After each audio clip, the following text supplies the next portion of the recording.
In this week's gospel, we get a series of parables, of kingdom parables, parables that tell us about the kingdom of God. Parable is a common literary feature that Jesus used, where he's using different images to illustrate a point that he's trying to make.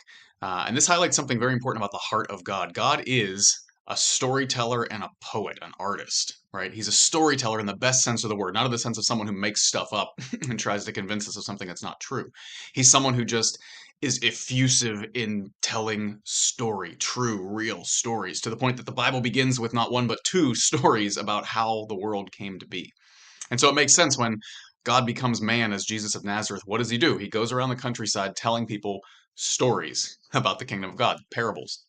Uh, they're these artistic, poetic representations. They've got kind of a surface level meaning to them, but then there's a deeper level that you kind of have to think about a lot, and maybe words fail to grasp it. That's what the arts do for us, right? They explain the unexplainable aspects of reality.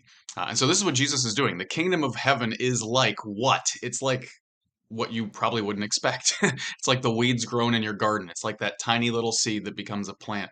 It's like the yeast in the dough that makes it rise. If you don't farm, you don't bake your own bread. These images might not mean a whole lot to you, but the idea behind the kingdom of heaven being these things is it's not what you expect.